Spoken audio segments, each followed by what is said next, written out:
and you were given the dictate that, and I know part of it, Mr. Pletko said maybe we pull this, pull that out. Forget about pulling things out.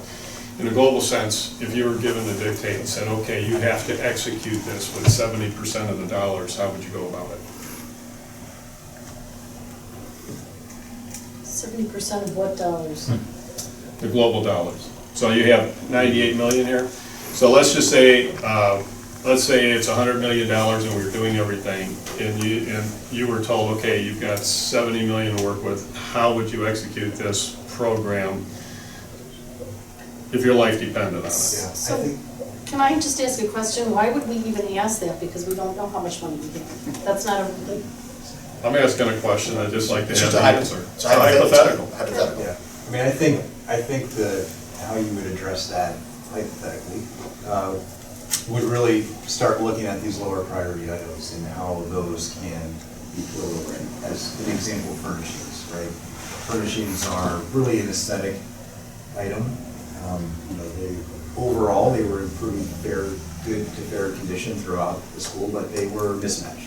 They did not match. They were different from one schoolroom to the next, but that's probably not the highest priority than fixing up the windows or putting the air conditioning. So I think you would look for opportunities such as that to reduce costs. So really you're saying what's practical may be either move that out or delay it a little bit more. Correct. And do the more critical and required functional items. Yeah, I think there'd be definitely some phasing. I think we'd also have to look at, is there a way to do it where we do a bigger chunk, the bigger chunks we do, where we can take advantage of a lot of that efficiencies. Build in some effectiveness and efficiency, right, save some money. I think some of the challenges with those, and I think one we need to take into account is that community input and community aspect of these projects, because I know one of the ones on most of them that are on the lower priorities because they're functional, but we hear about a lot are our restrooms and adding partitions and all that, and there's a lot of money that's into a restroom partition project, which I think if we talked to a lot of community members, they would say this is a critical component, but in terms of functionality, our restrooms are functional. I don't know, I think that's the fair definition. I don't know if I would go any better than that, so I think in terms of how we address this, that visioning piece with the community and the community input is critical to kind of moving forward in this project. I think that's when you get through the master planning, really to kind of have that, what does the community as a greater whole, and not just the families in the schools, but the community, all of those taxpayers, what do they see as a necessity for the schools as being a hub for the communities in general? Right, and the restrooms are unfortunately a really an unfortunate situation where we've gotten to where we are with these, and nothing's been done over the years, and now we're in a place to where there's a lot more focus on them, where even we have employees of the building, teachers, staff that are real uncomfortable even using them, and so we've gotten that feedback. So the functionality part of it, I'm not so sure it's real functional.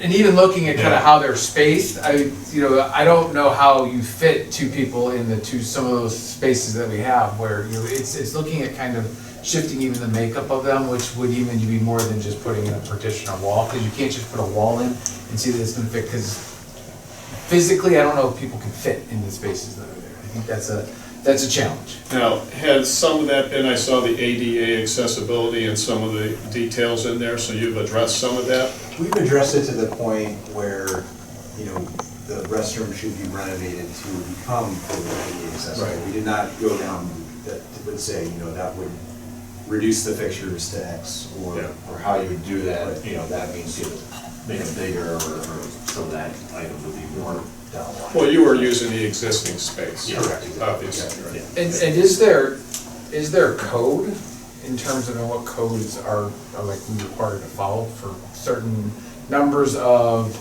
toilets per people and that sort of thing? And because I know kind of the easy way is to go every other one and take a bunch out and just put the partitions in there and cap them off.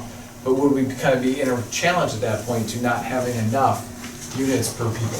That is absolutely true. There is a code requirement based on the number of occupants in the facility.